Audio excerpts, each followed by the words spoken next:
business. The bill would reshape the tax code in favor of corporations and do more to undercut Obamacare than anything Republicans have yet managed to pass. Originally posted on December 2, 2017, 0651, GMT updated on December 2, 2017, 1344 GMT Senate Republicans passed their version of a massive tax overhaul just before 2 a.m. Saturday morning, knocking off one more obstacle to President Donald Trump and the Republican Congress' first major legislative achievement this year. The bill, the final text of which was released publicly after 9:30 p.m. Friday, and still contained scribbles in the margins, would vastly rewrite how the U.S. tax code works, favoring corporations large and small, owned by a few partners or by a globally diversified shareholder base. The bill would also be Trump and the Republican Congress' biggest step in unwinding the Affordable Care Act, as it would eliminate the individual mandate to buy health insurance. The Congressional Budget Office estimates that the change would jack up premiums and lead to 13 million more uninsured people than there would otherwise be in 10 years, and 4 million more in 2019. The Senate passed the bill 51-49, with Sen. Bob Corker the only Republican voting against the bill. Vice President Mike Pence was on hand to preside over the vote, and was met with applause after reading out the final tally. Frustrated Democrats, meanwhile, had abandoned the floor after voting. Speaking to reporters as he left the White House for New York City on Saturday morning, President Trump praised the senators for passing tremendous tax reform. "People are going to be very, very happy. They're going to get tremendous tax cuts and tax relief, and that's what this country needs," he said. The next step for the legislation is up to the House of Representatives. The House can either pass the Senate's bill as is, or go to conference with the Senate to meld the bill with the legislation House Republicans recently passed. The House bill has a different structure for individual tax rates and a different approach to taxing businesses run by their owners than the Senate bill, and it includes a complete elimination of the estate tax.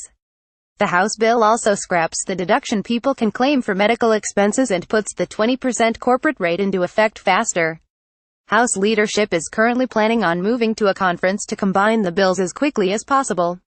In a statement Saturday morning, House Speaker Paul Ryan congratulated Senate Republicans on the bill and said, "Now we will move quickly to a conference committee so we can get a final bill to President Trump's desk." Trump tweeted just before 3 a.m. on Saturday that he hopes to reach that point before the end of the year. For now, the feeling among Senate Republicans is emphatically positive. "This is a great day for America," Senate Majority Leader Mitch McConnell told reporters after the vote Saturday morning. After an up and down several days, Republican leaders were bullish on the bill for most of the day Friday. Senate leadership appeared to have secured 51 votes for the bill Friday afternoon, well before the bill was finalized. "I'm ecstatic," Sen. David Perdue told BuzzFeed News late Friday night. Senate Democrats were livid about the bill and the process that played out Friday night, as a flow of late changes were made to the bill just before it came to the floor for a vote. Historians will mark today as one of the darkest black-letter days in the long history of the Senate, Senate Minority Leader Chuck Schumer said from the floor, soon before the vote. "The bill," he said, "was chock of special interest giveaways before tonight, but under the cover of darkness and with the aid of haste, a flurry of last-minute changes will stuff even more money into the pockets of the wealthy and the biggest corporations, while raising taxes on millions in the middle class." McConnell hit back at Schumer in his own comments after the vote. "You complain about process when you're losing," he said. Senate Democrats seized upon one obscure amendment late Friday night that they claimed would exempt a single Michigan liberal arts school, Hillsdale College, from a new tax on endowment income. The college is a conservative beacon in the culturally liberal higher education world. It rejects most federal funding, including student loans, and many of its students go on to work in conservative movement institutions. Eric Prince, the brother of Education Secretary Betsy DeVos and founder of the controversial security firm Blackwater, is one prominent alumnus. Sen. Pat Toomey, who included the amendment, defended the college on the Senate floor. "I actually think it's a wonderful institution. I commend them for their choice, as other colleges, of foregoing taxpayer money that they could be taking. I think any college in that category, whether it's Hillsdale or any other college, ought not to have to pay the tax on endowment." Schumer described the amendment as a metaphor for the whole bill. The fate of the amendment, though, proved a lonely bright spot for Democrats. It was defeated just after 1 a.m., soon before the final vote, with 4 Republicans joining all Democrats in voting against it. In order to pay for at least some of the large cuts in the Senate plan, businesses run by their owners would be able to deduct 23% of their income before paying taxes, while the rate paid by corporations on their income would fall to 20%. A wide swath of deductions enjoyed by high-income wage earners would fall away, notably the deduction for state and local taxes. The amount that these businesses, which include everything from dry cleaners to real estate partnerships, would be able to deduct from their tax bills was a key point of contention among Republicans going into Friday. Sens. Steve Daines and Ron Johnson only came on board with the bill Friday morning, after the deduction moved up from 17.4% to 23% over the past week. In order to pay for broader and deeper cuts, the Senate also scrapped their total repeal of the alternative minimum tax for individuals, a separate tax system that's supposed to ensure that people don't use deductions to excessively wipe out their tax liability. Getting rid of the AMT was supposed to be one of the ways the House and Senate tax bills would simplify the code. Instead, the Senate put the tax system back into the bill with modifications on Friday. The House bill eliminates the tax. Throughout Friday, senators who had held out because of their concern about tax cuts not being extensive enough won key concessions, while those that were on the fence because they thought the bill would expand deficits too much walked away with less solid commitments. Sen. Susan Collins, the main Republican who voted against the Senate's healthcare bill and was viewed as a key vote for the tax plan, got several amendments into the bill, including letting taxpayers deduct the first $10,000 of their property tax bills from their federal taxes. "I think we should be cutting everyone's taxes," Sen. Ted Cruz said. Susan Collins prevailed in amending the bill to exclude $10,000 of property taxes from your federal income tax liability. That's a significant improvement.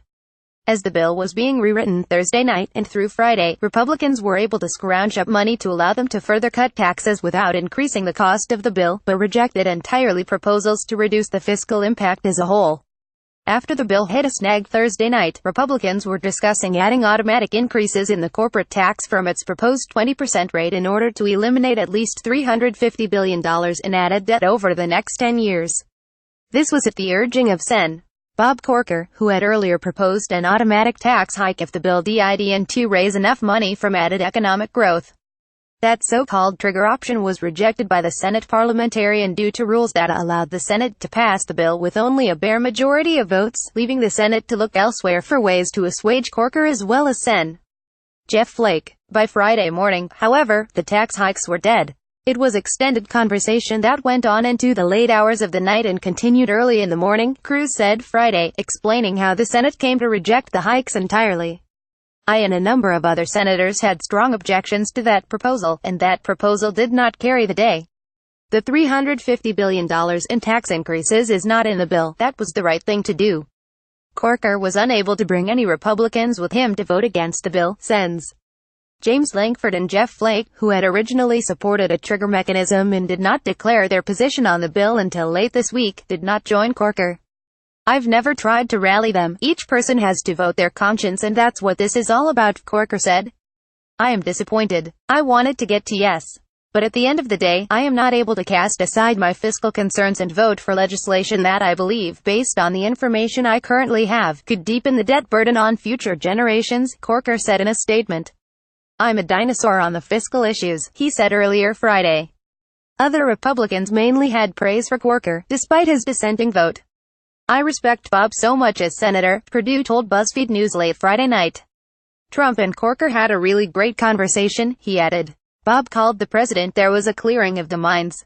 It was very professional. I'm sure the president tried to beseech him. I'm very impressed with Bob and how he handled this." The bill includes, at least temporarily, some direct benefits for normal taxpayers. The standard deduction that people are allowed to lop off their taxable income if they don't claim other deductions would increase from $6,350 to $12,000 for individuals, and from $12,700 to $24,000 for married couples, while the child tax credit would be expanded up to $2,000 from $1,000. For wealthy taxpayers, there are direct benefits as well. The first $11 million of estates transferred upon death would go untaxed, while the top overall tax rate would fall to 38.5% from 39.6%, but the Senate's tax bill is hardly static.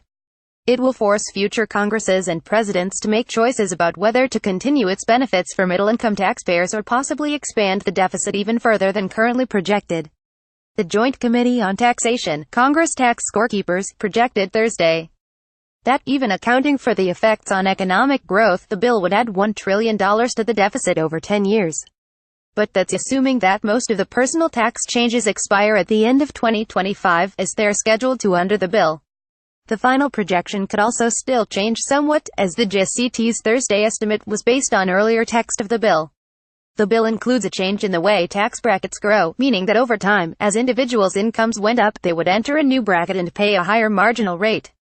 By 2027, about half of all taxpayers would be paying more in taxes than they would otherwise, according to the Tax Policy Center, while higher-income taxpayers would be paying less.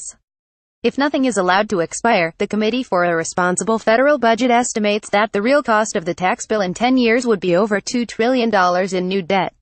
These estimates have been hotly contested by most Republican senators, who insist that the bill would generate such high economic growth that it would wash out most negative effects on the debt, and would supercharge wages paid to most American workers. "I'm totally confident this is a revenue-neutral bill, actually a revenue producer," McConnell said after the final vote. "The best way to pay down the deficit is economic growth and cutting taxes," Cruz said earlier Friday. In order to get the bill passed, Trump has also committed to supporting two pieces of legislation before the end of the year that would help partially alleviate the spike in insurance premiums that would come from fewer people buying into Obamacare's individual market. But what will emerge from the conference process and whether it will gain the assent of both the House and Senate remains to be seen. "One step at a time. I don't want to get ahead of myself," Sen. Lisa Murkowski, a key yes vote for the bill, said. "We will deal with what happens in conference when we have the opportunity to do that." 12 Republican members of the House of Representatives sent a letter to McConnell opposing a provision in the Senate tax bill that would open up the Arctic National Wildlife Refuge in Alaska to energy exploration, which was not included in the House bill but is a major priority for Murkowski. "I plan to do everything that I can to make sure that the promise to Alaska is fulfilled and they open up ANWR," Murkowski said. Murkowski was celebratory after the bill passed with the ANWR measure included. "We have been trying to open to oil and gas production for 40 years now," she told reporters. "I'm sure they're back-channeling discussions," Senate Majority Whip John Cornyn said earlier Friday about any negotiations between the House and Senate. "I've always expected there'd be a conference with the House. There's a number of things we've done that they didn't do that has to be reconciled one way or the other. Got a confidential tip submitted here.